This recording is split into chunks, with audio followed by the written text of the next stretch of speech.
नमस्कार विद्यार्थी मित्रों, आज हम अपठित पद्यांश के बारे में चर्चा करने वाले हैं। अपठित पद्यांश यानी ऐसा पद्यांश जो हमने कभी पढ़ा नहीं है। मतलब हमारे एग्ज़ाम में हम जब एक पेपर देंगे, एग्ज़ाम देंगे 10वीं बोर्ड का, तो उसके देते समय हमें कुछ पठित पद्यांश गद्यांश आएंगे। गद्यांश यानी जो परिच्छेद है वो आएंगे, जो लेकिन वो हम पढ़ चुके होंगे, जिसको हमने विस्तार पे उस पर चर्चा की होगी, जिसको हम समझ चुके होंगे।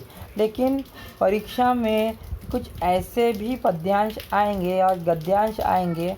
पद्यांश यानी कविता के बारे में, और गद्यांश यानी पाठ के बारे में। कुछ ऐसे गद्यांश आएंगे जो अपठित होंगे। अपठित यानी जिसको हमने अभी तक पढ़ा नहीं है, जिसको हमने अभी तक समझा नहीं है। अभी वक्त पर हमें उसे पढ़कर समझकर उस पर आधारित प्रश्नों के उत्तर हमें लिखना होता है। तो अभी आप देखेंगे कि यहाँ पर मैंने आपको आपकी पेज नंबर 32 पर आधारित आपके टेक्स्ट बुक में पेज नंबर 32 पर ये गद्यांश दिया है। तो आपको क्या करना है, वो गद्यांश को पढ़ना है। ये विवेकानंद की आत्मकथा से लिया हुआ एक परिच्छेद है, जिस पर आधारित उन्होंने कुछ प्रश्न दिए हैं। और ये काफ़ी महत्वपूर्ण है, क्योंकि जो 10वीं के बोर्ड की कक्षा में जो अपठित गद्यांश आता है वो सिर्फ और सिर्फ आपके टेक्स्ट बुक में से ही आता है, जिस वजह से ये 1-2 बार परीक्षा में आ चुका है और अभी भी आ सकता है। इस वजह से आपको क्या करना है, ये गद्यांश आपको पढ़ना है ठीक से, और इस पर आधारित ये प्रश्न दिए। कृति पूर्ण कीजिए। ये कृति दी है, काफ़ी आसान कृति है। कृति को इसी प्रकार से बनाना है, पेन के से ही बनाना है। ये मैं आपको बार बार बताते आया हूँ। पहला प्रश्न दिया उन्होंने, कृति पूर्ण कीजिए, जिसमें 2 कृति उन्होंने दी है। उसके बाद उन्होंने दिया है कि उत्तर लिखिए। तो आपको ये प्रश्न पढ़ना है, परिच्छेद पढ़ना है। परिच्छेद को समझकर ये कृति पूर्ण करनी है। जैसे परिच्छेद में उल्लिखित देश, अगर हम देखेंगे कि परिच्छेद में कौन से देश के बारे में उल्लेख किया है, तो आपको पढ़ना पड़ेगा पूरे देश, इसमें जानकारी। इंग्लैंड में सब कुछ के लिए मुझे अपनी ही जेब से खर्चा है। तो कौन से देश के बारे में दिया है, तो इंग्लैंड। तो इंग्लैंड वहाँ पर लिखना पड़ेगा। ये जो इंग्लैंड है, इसके बारे में परिच्छेद में बताया गया है, तो ये आपको वहाँ पर लिखना पड़ेगा। तो इस प्रकार से उत्तर लिखिए हैं।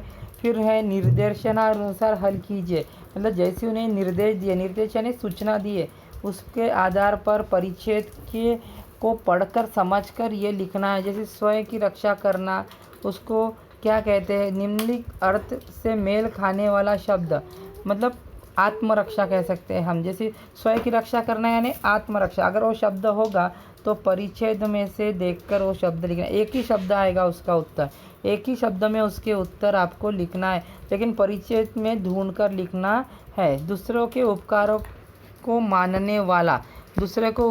मानने वाला कौन होता है?